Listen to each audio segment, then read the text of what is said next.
Carlos, por si acaso el video dura 3 minutos.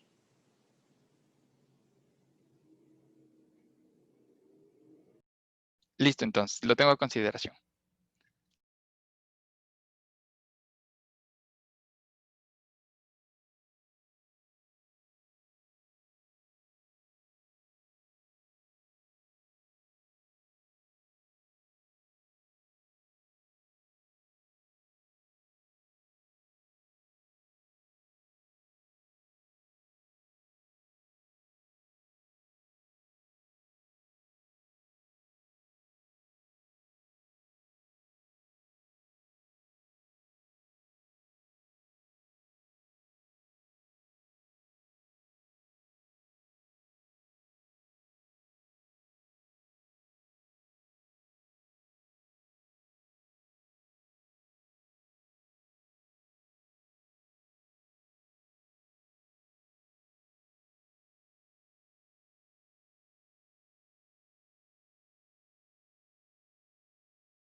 Them for the first time at a conference to look at the person next to them, and that person may be the most technical or competent person in their field, but you're not going to refer your best client, a client that maybe you've built a relationship over several years, to that person unless you know them really well and you know that they are going to look after your client in exactly the same professional way as you've been looking after that client for several years.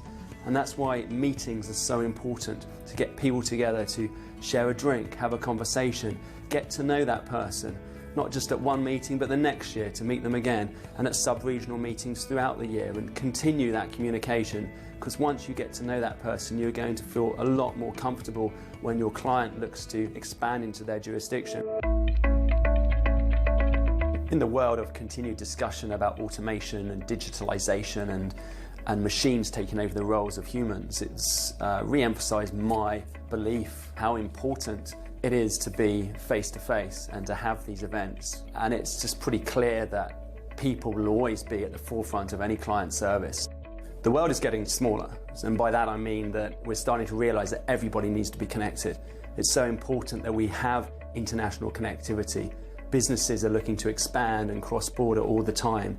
To be part of an international network like Russell Bedford, it just gives you that extra power behind your own practices, your own local jurisdictions, that you have all these resources around the world and people that can help you.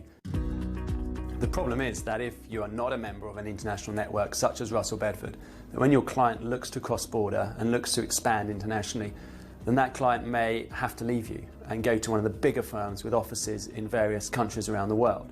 But if you are a member of a network such as RBI, your clients know that as they look to expand, that you can go on that international journey with them. It's never been a more exciting time to be a member of Russell Bedford International. The energy, the vibrancy and the activity is just really happening right now.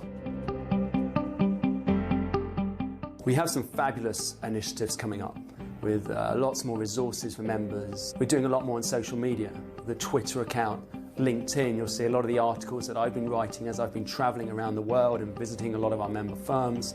And the YouTube channel we just relaunched, RBI Live, where you'll be seeing the people interacting and what these networks are all about and why you should come to a conference and get to know people and learn a lot from each other in different countries from different cultures.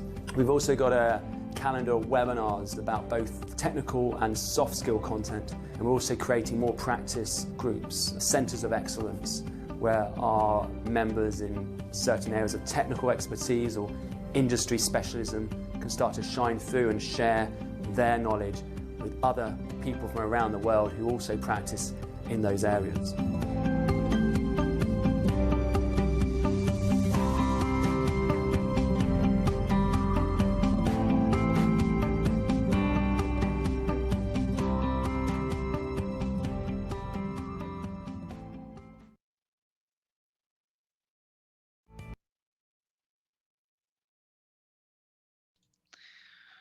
Muy buenas tardes con todos. Muchas gracias por conectarse a un webinar más de la Cámara Ecuatoriano-Alemana, en esta ocasión con uno de nuestros socios, Russell Bedford, en quien nos van a hablar y nos van a topar el tema sobre normas ecuatorianas para el buen gobierno corporativo. En este caso tenemos unos expertos en el tema y para poder comenzar este webinar, me permito darles unas pequeñas recomendaciones que es muy importante tener en cuenta. Al ingresar es bueno identificarse con un nombre y un apellido, más no con un alias.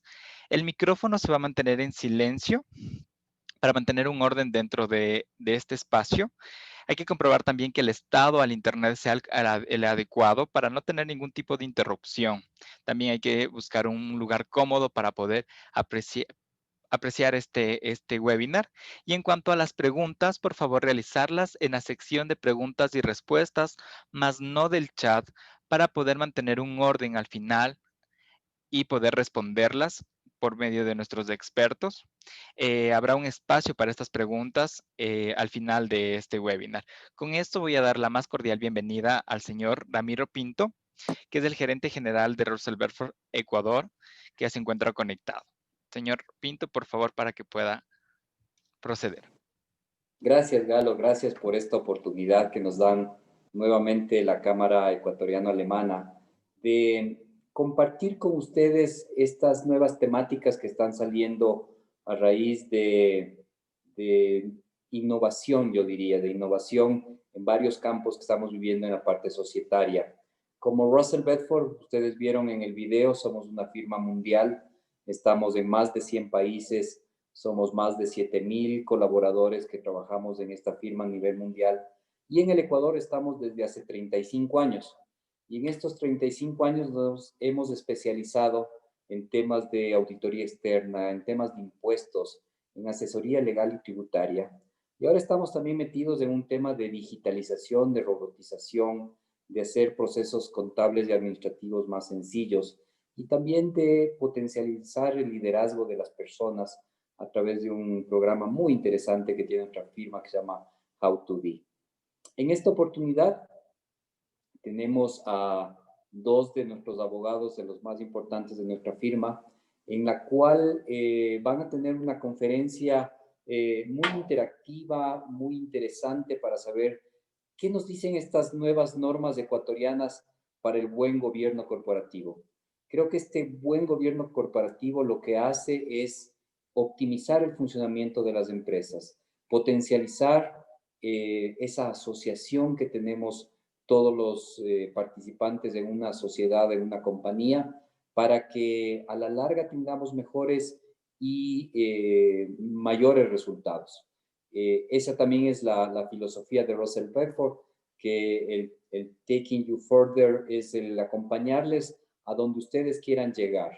Y para eso tenemos en esta tarde a Elizabeth Ulloa y a David Romero. Ellos son abogados expertos en la parte de derecho laboral, societario, tributario, y nos van a tener esta charla muy interesante que al final dejaremos un tema de preguntas.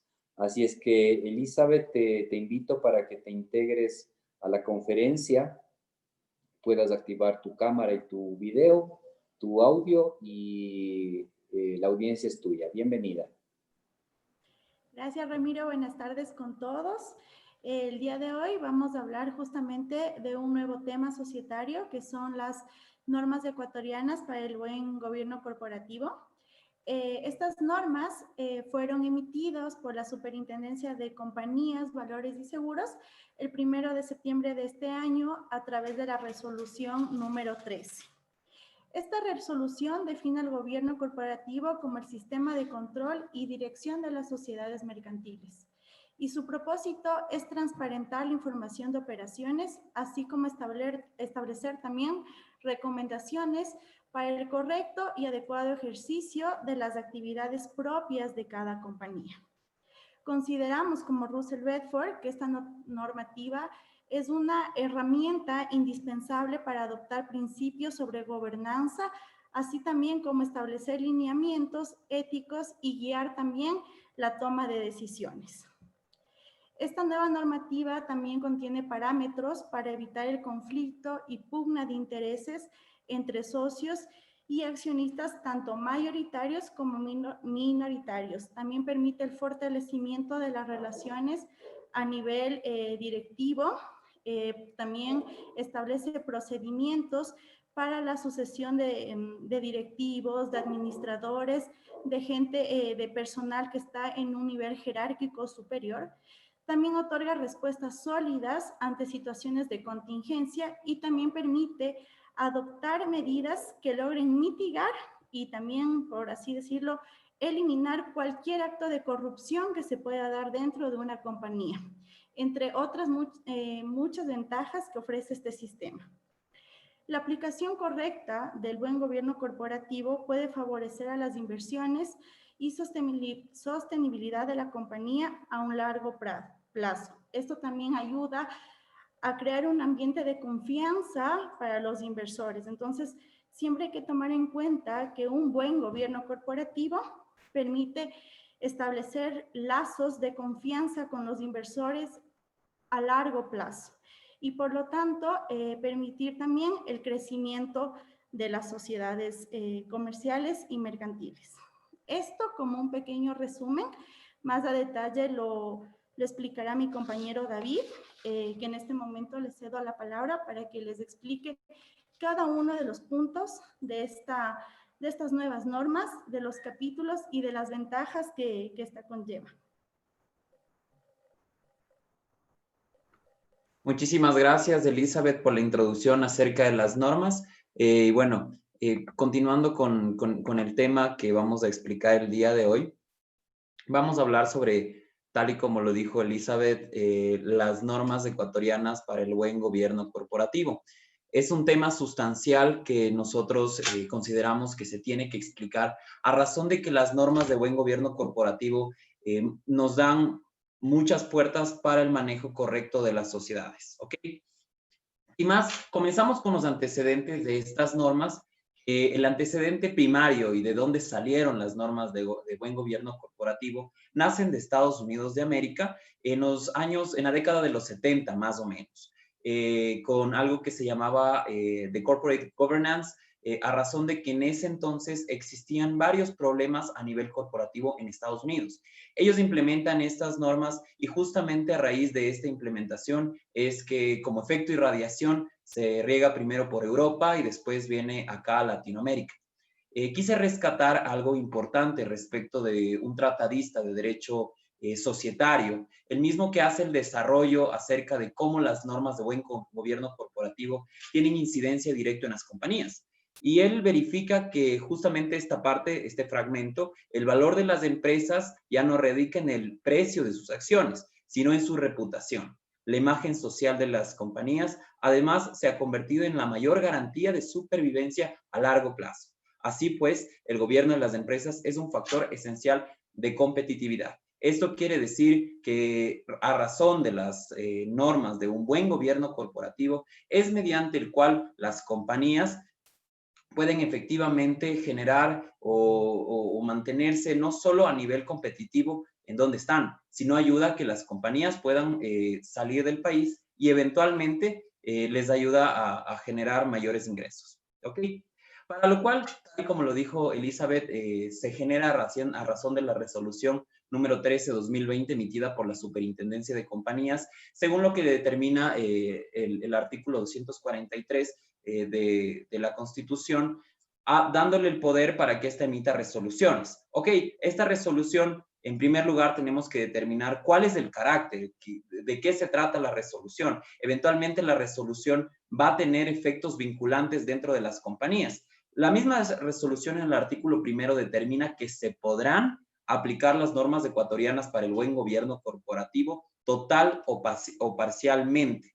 Ahora bien, al ser una resolución, tenemos que entender que no es una ley, no siguió todo el proceso legislativo y no fue emitida mediante ley por la Asamblea Nacional, sino como órgano controlador, la superintendencia lo hizo. Y eventualmente solo podrán aplicarse en el caso de que así lo deseen las compañías.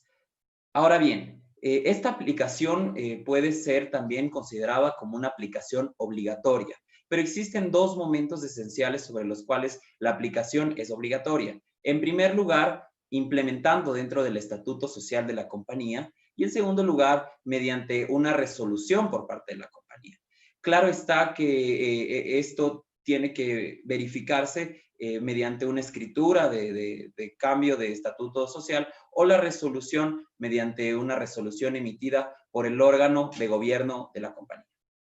Ahora bien, voy a pasar ahora sí a hablar sobre las normas ecuatorianas del buen gobierno corporativo, tomando en cuenta justamente la introducción que nos hizo Elizabeth de aquello. Ok, ¿qué son las normas de buen gobierno corporativo? ¿A qué atribuimos el nombre de normas de buen gobierno corporativo? Son un sistema de control de dirección de las sociedades mercantiles. En un inicio, las normas de buen gobierno corporativo fueron creadas para sociedades netamente civiles que cotizan en bolsa. Sin embargo, esto ha ido evolucionando con el tiempo y ahora se pueden aplicar hacia todas las sociedades de carácter mercantil. Las más ocupadas en el Ecuador son las sociedades anónimas, las sociedades de responsabilidad limitada y las sociedades por acciones simplificadas. ¿Qué es lo que protegen? ¿Cuál es el beneficio que tienen estas normas de buen gobierno corporativo? Protegen los derechos de los socios o accionistas y les dan un trato equitativo. Esto vamos a ver más adelante. Establecen una administración transparente y responsable. Tienen un deber de información a la sociedad, recomendar mecanismos de control, regulan las relaciones de los grupos de interés, de los stakeholders con los shareholders, transparentan la información que se deriva de su operación y establecen recomendaciones para el ejercicio de las actividades. Estas recomendaciones se ven dilucidadas justamente en lo que vamos a hablar posteriormente. Y a su vez, y algo que es muy importante, es que determinan estándares éticos, para lo cual es importante entender que las compañías tienen dos tipos de obligaciones esenciales, que son las obligaciones legales, que por ejemplo tenemos la obligación legal de todos los años presentar información a la superintendencia de compañías, y existen otro tipo de obligaciones, las obligaciones que toman las compañías para ellos mismos. Una de ellas es todas las obligaciones que la misma compañía genera en cuanto a los estándares éticos de cómo se tiene que manejar la compañía. Dentro de las normas de buen gobierno corporativo existen 4 principios importantes que es muy necesario saberlos a razón de cómo estos se desarrollan en la compañía. Primero, el principio de igualdad, una igualdad material entre los socios y accionistas, la cual no se extralimita simplemente a decir son iguales en cuanto a la participación o son iguales respecto de que todos tienen derecho a un voto, sino a una igualdad dentro de la compañía y de que todas las políticas que generen la compañía o que todas las situaciones que hagan la compañía estén alineadas a la no discriminación de los socios.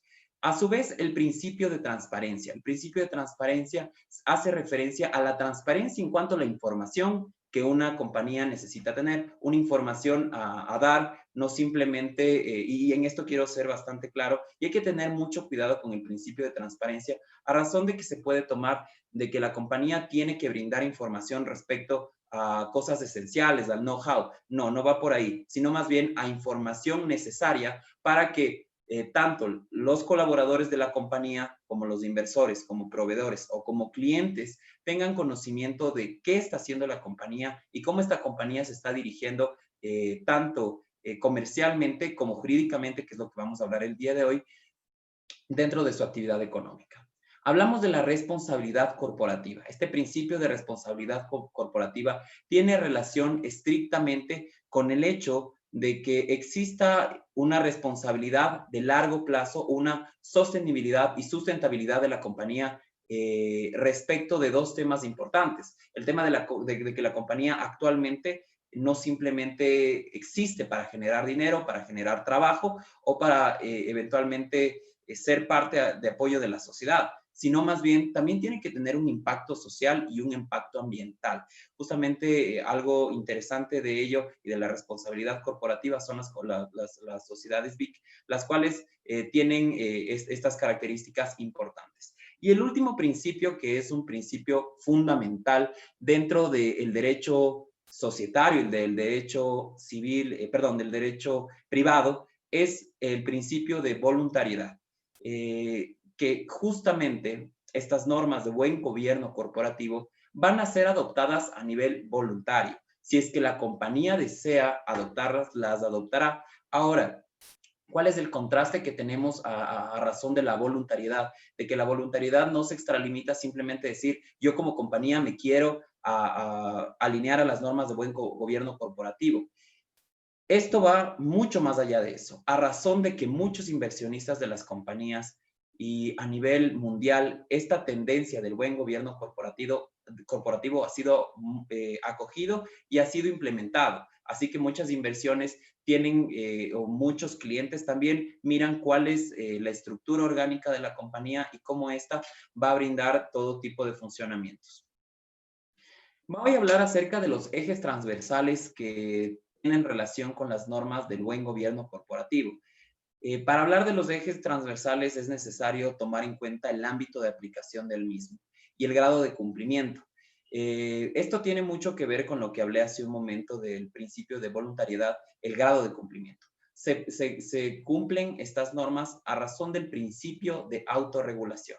Las normas se autorregulan, las compañías se autorregulan. ¿Se autorregulan cómo? Esto se lo ve ya de forma fáctica el momento de que tenemos un estatuto social de una compañía y lo generamos de acuerdo a las necesidades que nosotros deseamos. Y mucho más de esto se puede dilucidar con las sociedades por acciones simplificadas, las cuales ya tienen una estructura orgánica mucho más amplia, mucho más flexible, la cual puede mostrarnos cómo en realidad se determina el principio de autorregulación.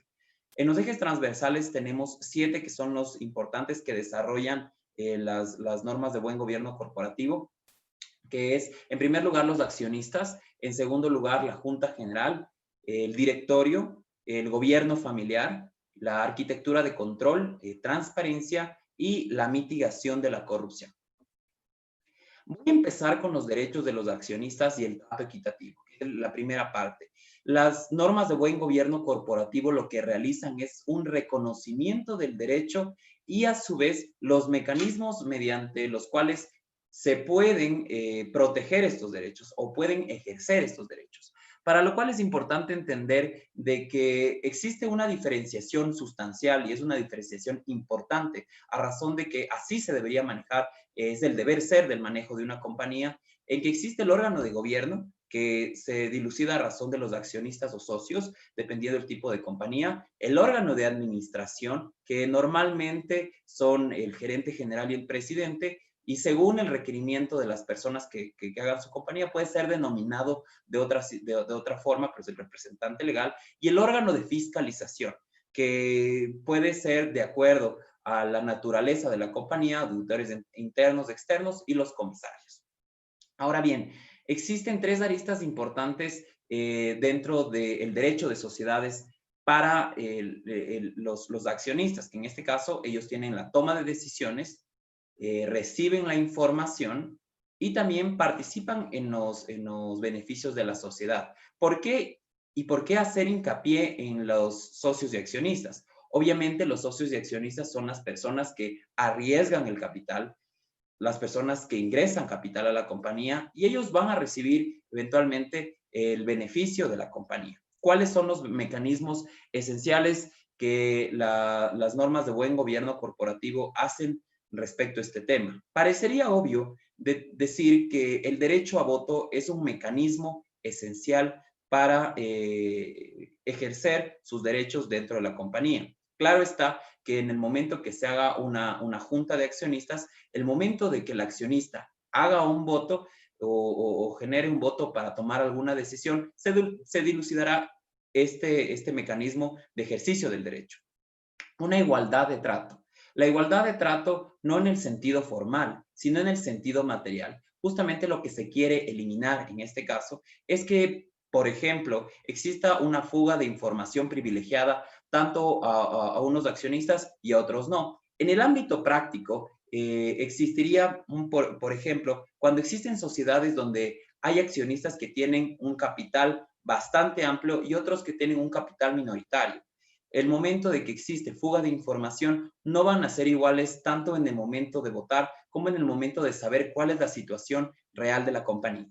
Y el punto tercero es los pactos parasociales. ¿Qué son los pactos parasociales? Y es algo que en realidad en la parte práctica de cómo se debería manejar una compañía jurídicamente se puede implementar. Muchas personas y muchas personas que tienen actualmente compañías desconocen qué son los pactos parasociales y cómo yo puedo implementar un pacto parasocial dentro de su compañía. Los pactos parasociales, su naturaleza jurídica es que son acuerdos entre los accionistas. Estos pactos parasociales tienen varias características esenciales. En primer lugar, que son atípicos, flexibles, autónomos y accesorios. En realidad, atípicos porque hasta este momento no se determinan cuáles son los pactos parasociales.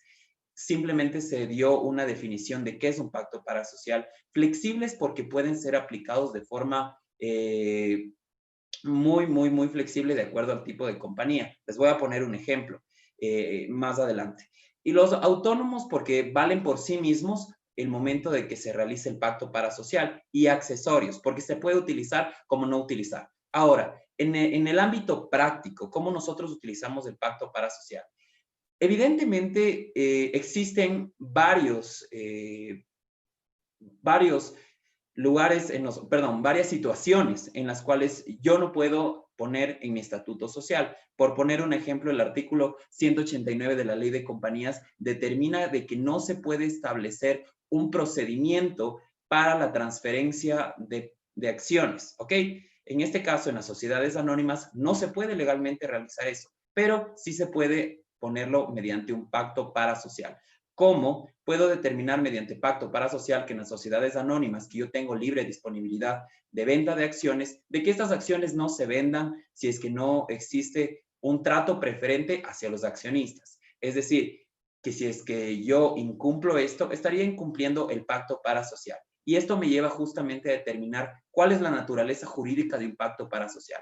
Es un acto civil. Esto quiere decir de que se lo considerará como un contrato. En el caso de que existan todos los elementos del contrato y yo constituya un pacto parasocial que puede ser constituido entre todos los socios, entre pocos socios o entre socios y los terceros, el momento del incumplimiento, y esto es lo más importante, si es que, sigo con el ejemplo, si es que en el pacto parasocial determiné de que no se puede hacer el libre transferencia de acciones sin que exista trato preferente hacia los accionistas y la parte va a vender sus acciones e inobserva el pacto parasocial, se puede eventualmente presentar una acción en contra de esta persona por incumplimiento del pacto parasocial e incluso solicitar una acción por daños y perjuicios. Sigo con la Junta General o la Asamblea de Accionistas. La Junta General como máximo órgano de gobierno. De igual manera, parecería ser obvio. Sin embargo, por la misma estructura de algunas compañías, esta Junta de Accionistas no es tomada con la seriedad de cómo debería tomarse. Por lo cual, dentro de las normas de buen gobierno corporativo, se insta a que exista un mayor involucramiento por parte de los accionistas. Esto a razón de que, por ejemplo, en algunas compañías, de acuerdo a su naturaleza jurídica, no es necesario que se encuentren todos. Sin embargo, es importante que se encuentren todos o la gran mayoría para la toma de decisiones y que la compañía siga su camino. Y un punto importante que nos da las normas de buen gobierno corporativo es que se podrá determinar un reglamento de Junta General de las compañías. Ok, actualmente sí existe y está regulado un reglamento de todas las juntas generales de compañías. Este reglamento tiene varias varias disposiciones sobre las cuales habla en primer lugar de cómo se conformará la junta, cómo tiene que conformarse el acta de junta para que tenga validez legal, etcétera. Sin embargo, las compañías van a poder realizar su propio reglamento de Junta General de Accionistas tomando en cuenta dos cosas importantes, de que incluyan todo lo que se encuentra ya actualmente vigente y en segundo lugar, que el momento de que dicten su reglamento de Junta General de Compañías no dicten ningún tipo de disposición en contra de la ley. Ahora bien, ustedes dirán a nivel práctico cómo esto nos puede servir o qué se podría determinar si en la ley ya está. Nosotros en Russell Bedford hicimos un boletín justo en la pandemia donde nosotros explicábamos que legalmente las juntas generales pueden ser determinadas mediante videoconferencia o medios telemáticos. Esto ya estaba contemplado en la ley de compañías. Sin embargo, existían varias preguntas y bueno, los clientes decían, ¿cómo hacemos el tema de las firmas? Si es que la firma no podemos estar juntos, ¿cómo se firma? E incluso el tema de la comparecencia por parte de un poder privado hacia una persona. Claramente, en este reglamento de la Junta General de la compañía, como no estamos en contra de la norma y como estamos hablando de derecho privado, eventualmente se pueden establecer situaciones como, por ejemplo, que tengan la misma validez la firma electrónica o que sean mandados con firma electrónica a razón de que la Ley de Comercio Electrónico le da la misma validez de una firma real y que esto se pueda incluir y que no exista ningún tipo de problema.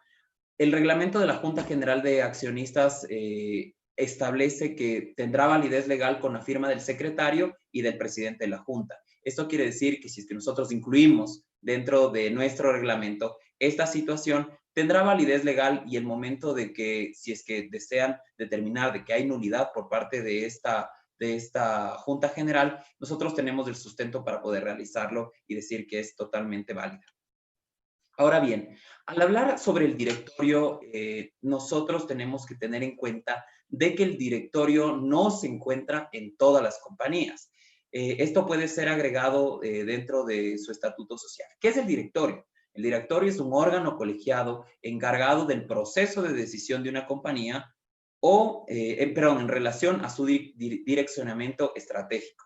Existen tres aristas importantes sobre las cuales tiene el directorio su actuar. En este caso, la primera arista es de estrategia, control y enlace. La estrategia habla y se refiere a que el directorio es el guardián del objeto social de la compañía.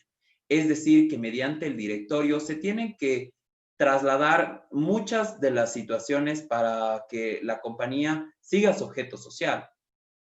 El control básicamente habla sobre el control que tiene el directorio respecto de todos los administradores. Es decir, que mediante el directorio, al ser de forma subsidiaria un órgano de gobierno, ayudará al control de los administradores, que en este caso sería el presidente y el gerente general, que es importante tomar en cuenta que no es necesario que sean socios de la compañía, sino que sean personas que en este caso conozcan del negocio y tengan la capacidad del direccionamiento a nivel administrativo del negocio, ¿ok? Y enlace, y esto es parte fundamental, a razón de que el directorio de la compañía podrá ayudar a que exista un enlace entre los inversores, clientes, los mismos trabajadores de la compañía hacia los socios de la compañía. Ahora bien, en el ámbito práctico, ustedes se preguntarán cómo yo incluyo un directorio. Actualmente tengo una compañía, la compañía no tiene directorio y deseo incluir un directorio para determinar directores y que estos hagan el control a razón de que la compañía ha crecido bastante. Se puede conformar mediante el estatuto social. En este caso se tendría que hacer una reforma de estatutos e incluir el directorio de acuerdo a los requerimientos que tengan los socios y accionistas y de acuerdo a lo que ellos desean incluir. Ayuda al desenvolvimiento de la actividad económica y justamente a la gestión de riesgos de inversión, inversiones y rentabilizar los activos de la compañía. Ahora, hablar del gobierno familiar, justamente la razón por la cual se estableció normas sobre gobierno familiar en el caso de de las normas de buen gobierno corporativo a razón de la naturaleza mismo de cómo en el Ecuador se ha ido desarrollando el derecho societario. La gran mayoría de las compañías que existen en el Ecuador son compañías familiares. En este caso, las normas de buen gobierno corporativo nos determinan que el gobierno familiar es un sistema en la cual se quiere preservar el control total o mayoritario del capital social, los valores y la cultura de la familia en la estructura societaria. Hay que tener en cuenta que no siempre dentro de una compañía están todos los miembros de una familia, sino puede ser mayoritaria o pueden estar todos. Con lo cual, las normas de buen gobierno corporativo determinan dos instituciones que tienen que ser tomadas en cuenta en el caso de que se quiera mejorar el gobierno familiar en una compañía. En primer lugar, hablar sobre la asamblea familiar y después del consejo de familia. La asamblea familiar, su objetivo es fomentar la unión de familia, es un foro de comunicación familiar. Lo que nos dice la normativa es que lo que se quiere es mitigar los problemas de familia en el momento de la administración de la compañía. Ahora bien, tiene funciones específicas, que es en primer lugar generar una visión de familia y a su vez una visión empresarial.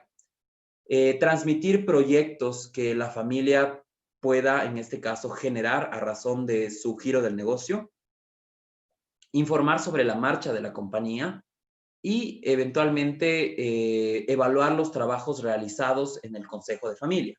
El Consejo de Familia es una delegación de las personas de la Asamblea de Familia para el trabajo de tareas específicas, es decir, ellos se van a encargar de tareas muy específicas, como por ejemplo la planificación del crecimiento de la compañía, es decir, vamos a planificar de cómo la compañía, por ejemplo, puede abrir más sucursales, cómo la compañía puede crecer en el ámbito con nuevas líneas de negocio, etc. Planificación de transmisión generacional, que es algo muy importante. Eso en el ámbito práctico se ve bastante, como por ejemplo realizar algún tipo de verificación respecto de que a tal edad se puede hacer una transferencia de acciones o participaciones a otros miembros de familia para que exista un mayor, para que las generaciones vayan adoptando el ámbito de la compañía y también los planes de patrimonio familiar.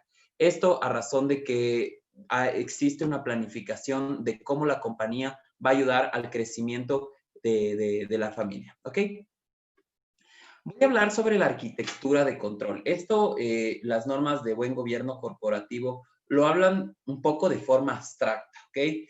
Pero, sin embargo, habla de la arquitectura de control, que es un control con estructura, políticas y procedimientos en el ejercicio de todos los miembros de la compañía.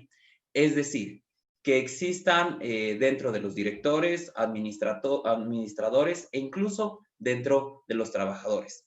Lo que quiere mediante la arquitectura del control es que exista un ambiente de control por parte de las personas que están en un grado superior hacia las menores, una gestión de riesgos, de que no existan riesgos respecto a lo que se está haciendo a nivel financiero, a nivel de cómo están desempeñando su trabajo, las actividades de control, de cómo se está manejando, por ejemplo, el tema del manejo de fondos, caja chica, etcétera. Información y comunicación de que si existe toda la información que se está brindando es la información adecuada para generar mayores clientes, inversión, etcétera. Y el monitoreo, que es algo muy importante, tomando en cuenta de verificar exactamente si es que los trabajadores están realizando su trabajo. Esta arquitectura de control básicamente sirve para establecer los puntos esenciales que la compañía necesita para mejorar su funcionamiento y a su vez seguir incorporando mejores personas. Como lo había dicho Elizabeth en un inicio, la estrategia de las normas de buen gobierno corporativo incluso es generar y optimizar también muchos recursos. Y esta estructura de control va a optimizar bastante a nivel de cómo tienen que mejorar la estructura, las políticas y los procedimientos dentro de la compañía. Voy a hablar sobre la transparencia e información financiera y no financiera. Hay que tener en cuenta que la transparencia se habla sobre un acto de revelar información. ¿Se acuerdan que en un inicio yo hablé sobre el tema del principio de transparencia? Justamente vamos a hablar ahora de ello. ¿Qué es sobre el control de la compañía? Ofrecer a los accionistas, a los inversores, la mayor información posible para que estos puedan formar un juicio sobre determinada compañía o inversión propuesta por estos. Lo que se desea mediante estas formas de transparencia es que nadie pueda apropiarse de forma indebida beneficios derivados de las ventajas informativas a costa de detrimento de los accionistas. Ahora bien, las normas de buen gobierno corporativo determinan de que se haga una política de revelación de información. Esta política de revelación de información, nos preguntaríamos cuál es el mecanismo, o sea, ¿cómo podría yo poner esta política de revelación de información dentro de mi compañía? Esto se lo puede hacer mediante una resolución o se la puede implementar simplemente en una decisión de la Junta en la cual se determine cuál va a ser la información que se va a revelar o cuál va a ser la información que nosotros vamos a dar no simplemente a al órgano de control, sino a los terceros interesados. Aquí puse dos ejemplos importantes que se pueden verificar en este tema, que en la página web de la compañía, por ponerles un ejemplo, se pueden determinar los perfiles y se puede determinar la actividad profesional. Para los inversores o para nuestros clientes, lo bueno sería que esta transparencia o esta revelación de información se dilucide en las propuestas, por poner un ejemplo, o se dilucide efectivamente el momento de que nosotros queremos entrar en votar afuera del país. Ahora bien, vamos a hablar sobre las medidas para mitigar la corrupción. Estas medidas para mitigar la corrupción justamente tienen que ver con la obligación ética, que es la que yo les dije, en la cual las normas de buen gobierno corporativo determinan que de creerlo conveniente se puede designar un oficial de cumplimiento para revisar los lineamientos o políticas de mitigación de corrupción. Legalmente no existe obligación de que las compañías tengan un oficial de cumplimiento. Y claro, hay varias preguntas sobre las cuales y varios cuestionamientos sobre este tema, de que muchas personas dicen de que, pero si es que el momento de que contratamos un oficial de cumplimiento sería un poco en detrimento de del patrimonio de la compañía. Sin embargo, el oficial de cumplimiento tiene la función de previsión del modelo de prevención, que determina la eficacia de los controles internos de la compañía. Lo que se quiere mediante este oficial de cumplimiento es que se implementen nuevos mecanismos para mitigar todos los temas, por ejemplo, de lavado de activos o temas de corrupción internos de la compañía. Es importante tomar en cuenta que en el ámbito fáctico, muchas veces las compañías, cuando ya son muy grandes o también en compañías un poco pequeñas, pueden existir actos de corrupción o actos antiéticos.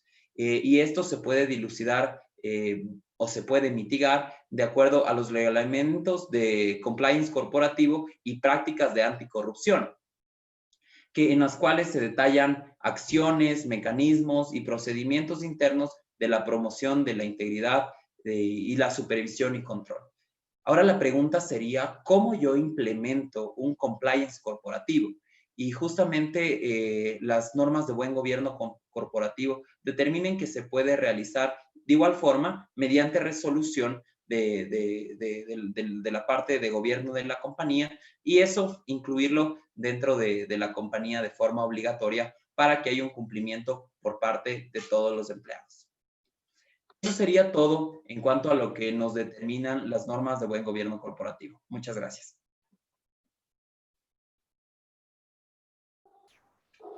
Gracias, David, por tu exposición. Estuvo bastante clara, pero bueno, un poquito para ahondar en el tema, quisiera que nos cuentes o un poquito nos especifiques el tema de los acuerdos parasociales del que hablaste que pueden firmar los socios o accionistas de una empresa. Sí.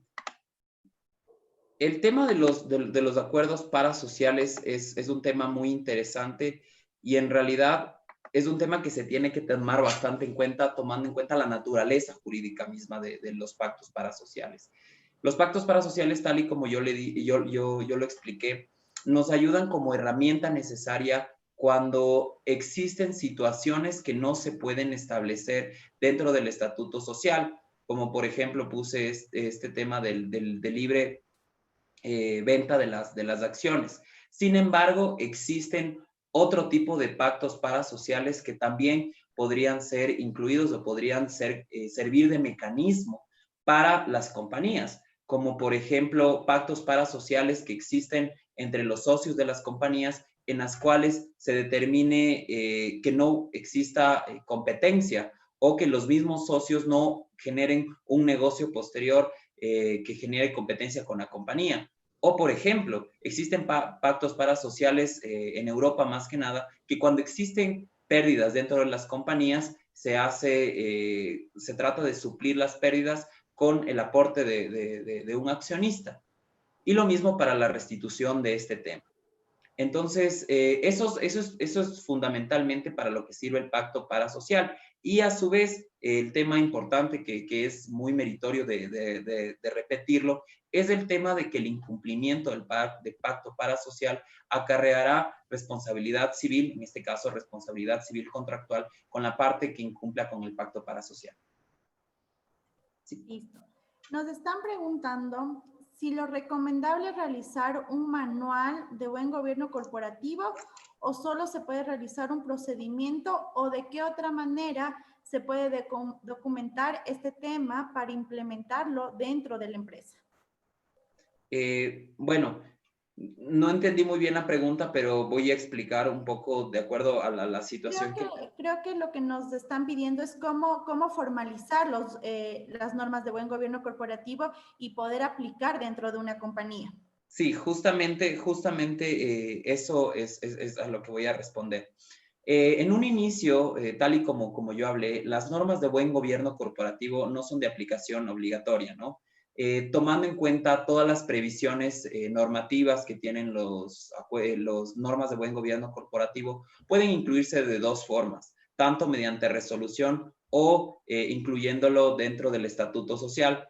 Por poner un ejemplo, si es que las personas desean poner un directorio, se lo haría mediante una reforma de estatutos.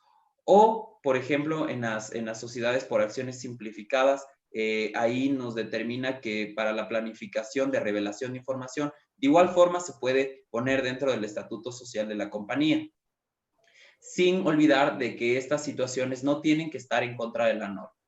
Y a su vez se pueden determinar también mediante resolución situaciones, por ejemplo, el reglamento para la Junta General de Accionistas. Entonces, estas son las dos únicas alternativas para yo poder aplicar estas normas. Listo. David, en cuanto al tema de mitigar la corrupción dentro de la compañía, podemos ver, por ejemplo, una medida de empresas que tienen, por poner un ejemplo, tienen contrataciones con el Estado. Una medida puede ser el prohibir dar dinero o recompensas o temas por el estilo para evitar ser favorecidos dentro de un proceso de contratación pública, ¿no es cierto? ¿Qué otras medidas o qué otras estrategias consideras que cualquier empresa puede aplicar, aparte del tema de oficial de cumplimiento, para mitigar la corrupción dentro de una empresa? Claro, justo como hablé al final de la exposición, el oficial de cumplimiento, de hecho, es una recomendación que se hace a razón de que el oficial de cumplimiento es el profesional que puede verificar estas situaciones, pero existen muchas medidas y justamente el compliance corporativo es el esencial que se puede implementar dentro de las compañías. Este compliance corporativo, al ser normas éticas dentro de la compañía, de igual manera pueden sujetar varios tipos de situaciones en el caso de su incumplimiento. Entonces, es importante tomar en cuenta aquello a razón de que el compliance corporativo puede sonar de forma macro que no tiene una repercusión esencial dentro de la compañía. Sin embargo, sí, a razón de que en el compliance corporativo por poner un ejemplo, Elizabeth, este tema de la contratación pública es algo muy importante.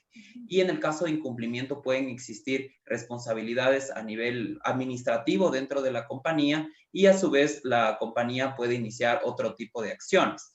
Efectivamente, dentro de las compañías, en el caso de que se verifique alguno de estos temas, incluso se pueden seguir temas de visto bueno, se puede dar por terminados los contratos de prestación de servicios en el caso de que tengamos algún tipo de contrato. Entonces, estas normas de compliance corporativo nos dan la pauta para determinar de que efectivamente, si es que existió algún tipo de incumplimiento de acuerdo a lo que nos tiene esta norma, podemos hacer otro tipo de acciones e incluso seguir una acción penal si es que esto lo requiere. Si es que, por ejemplo, una empresa no decide tener un oficial de cumplimiento, ¿cómo más podría crearse una figura para vigilar la aplicación y la correcta aplicación de estas normas, no solo para mitigar la corrupción, sino las normas en general del buen gobierno corporativo? Claro, las mismas normas de buen gobierno corporativo nos determinan de que si no existe oficial de cumplimiento, quien tendrá la competencia de vigilar el estricto cumplimiento de cualquier norma es el directorio de la compañía. Y si es que no existe en este caso directorio, pueden ser incluso los mismos socios y accionistas, ¿ok? Entonces, ¿por qué el directorio de la compañía? Estos legalmente tienen la competencia de determinar todas las faltas que tienen las personas dentro de la compañía. Es decir, que mediante el directorio se puede establecer todo este tipo de mecanismos para que mejore la situación en la compañía y yo no ponga un oficial de cumplimiento como tal. Y si es que no deseo tampoco tener directorio o si es que no tengo directorio, será potestad de los accionistas mediante la Junta General quienes determinen cómo debe de ser el cumplimiento de estas normas de buen gobierno corporativo.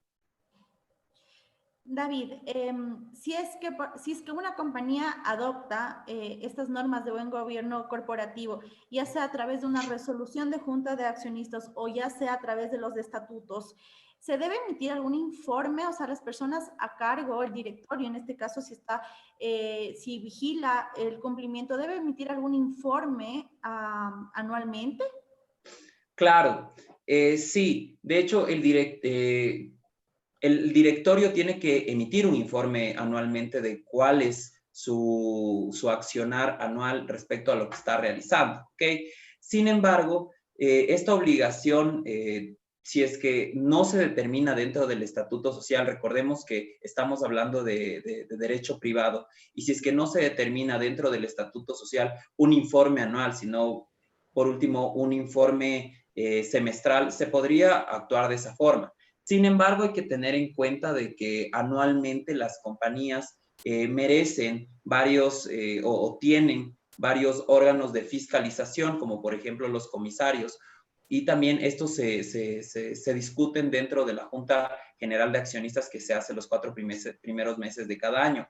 Y a su vez también existen informes, por ejemplo, los informes de gerente, los cuales también tienen bastante repercusión respecto de cómo se está manejando la compañía a nivel administrativo. Perfecto. Otra duda que está surgiendo y que nos están haciendo algunas preguntas es si el auditor externo o existe un conflicto de intereses entre el auditor externo y el interno respecto a un oficial de cumplimiento. Es decir, te pongo en un contexto, si es que, por ejemplo, no se adopta estas normas de buen gobierno corporativo, si es que está obligado el auditor a verificar este tema por ejemplo, del cumplimiento de controles o de mitigar el tema de corrupción. Entonces, ¿consideras que hay algún conflicto de intereses o que el llamado o la persona llamada a hacer estos controles es un auditor interno? En realidad, yo consideraría que no existe un conflicto de intereses, no existe ningún conflicto de intereses entre el oficial de cumplimiento y el auditor externo, tomando en cuenta justamente la naturaleza de qué es lo que tienen que hacer cada uno dentro de las funciones de la compañía, y a su vez el informe que se presentará el auditor externo en el momento de que termine su auditoría y para su evaluación. Para emitir un informe. Uh-huh. ¿Podríamos, a través de las normas de buen gobierno corporativo, limitar o blindar que, por ejemplo, personas de la misma familia trabajen dentro de la compañía? ¿Crees que es algo viable que se pueda dar? En realidad, no existe ningún tipo de previsión normativa que pueda ser incluida como buen gobierno corporativo en cuanto a la limitación para que personas de la familia entren a trabajar en la compañía. Tengamos en cuenta que estas prohibiciones de incluir a la familia dentro de la empresa, por así decirlo, tendrán o tienen repercusión simplemente en el servicio público. En el servicio privado, tomando en cuenta en el derecho privado, tomando en cuenta que estas relaciones pueden ser o son contractuales civiles, no hay ningún problema de que se les contrate a las personas de su misma familia. Ahora bien, mediante un acto parasocial, determinar de que, por ejemplo, se blinden algunas situaciones de carácter netamente civil, yo no veo por qué no se podría realizar este tema. Por ejemplo, si es que la compañía quiere realizar un contrato con unos proveedores y estos proveedores son de la familia, si es que ellos desean blindar, si es que quieren determinar de que no se haga un contrato con proveedores de la familia, se puede hacer. Sin embargo, no veo tampoco la razón por la cual se pueda blindar de esta forma. Entonces, como digo, los pactos parasociales pueden blindarse de esa forma, pero a su vez tampoco hay ninguna prohibición respecto al tema de la familia. Otra duda que surge es si el oficial de cumplimiento debe tener algún perfil en especial. Por ejemplo, si debe ser necesariamente abogado o debe ser necesariamente financiero. Pienso yo, no sé si tú concuerdas conmigo, que obviamente debe tener conocimientos en temas legales, temas societarios, financieros, pero no necesariamente debe ser una o la otra carrera. No sé qué piensas. Sí, exactamente, tienes toda la razón, Eli. No existe ningún tipo de previsión normativa, es decir, que en la ley y en la ley de las normas de buen gobierno corporativo no existe ningún tipo de previsión legal respecto de quién puede ser oficial de cumplimiento, sino simplemente que el oficial de cumplimiento va a cumplir estas determinadas funciones. Claramente es importante tener en cuenta de que el oficial de cumplimiento va a verificar de que el compliance corporativo se esté siguiendo de la forma correcta. Es decir, que la persona va a tener que tener necesariamente conocimientos respecto de cómo se tiene que manejar la compañía, cómo se tienen que manejar las políticas de no corrupción, etc. Sí. También otro tema ahorita haciendo hincapié con esta nueva modalidad de compañía que son las SAS, los pactos parasociales de los que nos hablabas, estos pactos también ya pueden ser introducidos dentro de los estatutos de una SAS, ¿verdad? Porque como habíamos mencionado en anteriores webinars que hemos dado de este tema, la SAS es una compañía que permite crear el estatuto a la medida que los accionistas desean. Entonces, estos temas parasociales, estos pactos, tranquilamente podrían estar dentro del estatuto de una sociedad por acciones simplificadas. Claro que sí. De hecho, es muy importante y bueno, hay que tomar en cuenta de que los actos parasociales, en primer lugar, no se encuentran regulados de forma taxativa. Es decir, que no están regulados de forma taxativa este acto, sino se encuentran regulados ahorita con las normas de buen gobierno corporativo y de hecho el uso comercial de ellas es la que les ha dado la relevancia. Claramente en las sociedades por acciones simplificadas es un particular muy peculiar a razón de que la estructura orgánica de las sociedades por acciones simplificadas es una estructura bastante flexible. Y aquí lo que primaría es el derecho de autorregulación que tienen las SAS en primer lugar. Y en segundo lugar, si es que la persona o el accionista con el cual se haga un acto parasocial está de acuerdo para realizarlo de acuerdo a las condiciones que se planteen. Entonces, eso sería, si es que las personas que nos están realizando esas preguntas desean o tuvieron interés de aquello, les invitamos a que nos escriban para poder, en este caso, viabilizar caso por caso y si es que podemos realizar o un pacto parasocial o esto meritaría un cambio en su estatuto social. Sí, otra cosa también que me gustaría también a nuestros participantes un poco aclarar es que el oficial de cumplimiento del que estamos hablando en el tema de las normas de buen gobierno corporativo no es el mismo que la ley de lavados para la prevención del lavado de activos exige. Obviamente hay compañías que por ley sí están obligados a tener un oficial de cumplimiento. Ese oficial de cumplimiento sí debe reunir ciertos requisitos, pero recordemos que no todas las compañías están obligadas a tener un oficial de cumplimiento. Entonces también, obviamente, las normas de buen gobierno corporativo tampoco son de obligatoria imposición en una compañía.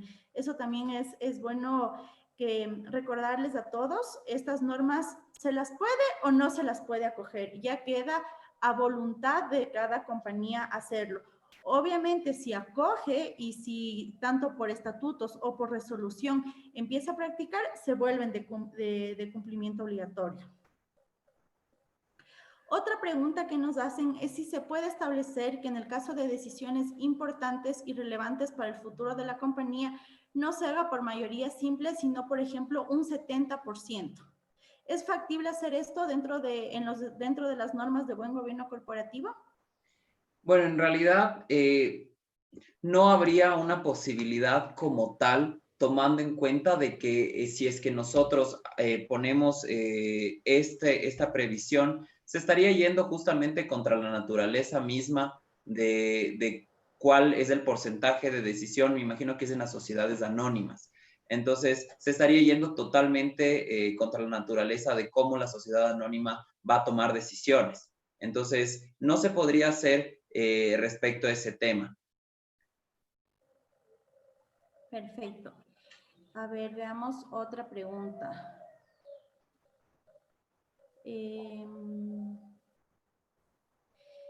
Básicamente nos están consultando si el directorio es el único ente que puede regular el buen funcionamiento administrativo y financiero de una compañía. Bueno, en realidad no simplemente el directorio, porque en realidad quienes son el órgano de control, perdón, de gobierno originario son los socios y accionistas. Y su función mediante la junta de accionistas pueden tomar decisión sobre absolutamente todo. Claro que el directorio, tenemos que entender también que las cosas no simplemente son por su denominación, sino por su esencia. Y la esencia del directorio es justamente eso. Podemos llamarlo de varias maneras, jefaturas, o como ustedes deseen, pero el directorio es justamente eso, quien va a verificar que se estén cumpliendo las directrices de la compañía y que las directrices de la compañía vayan hacia el mejoramiento de la compañía. Esto claramente con las previsiones determinadas por los socios y accionistas de la compañía. Sí, para nosotros sí es importante entender este tema de las normas de buen gobierno corporativo, que si bien es cierto, no son de obligatoria aplicación dentro de las compañías, sí es importante que todas las empresas a futuro piensen en implementar estas normas, porque estas normas lo que van a permitir es el crecimiento y sostenibilidad de una compañía.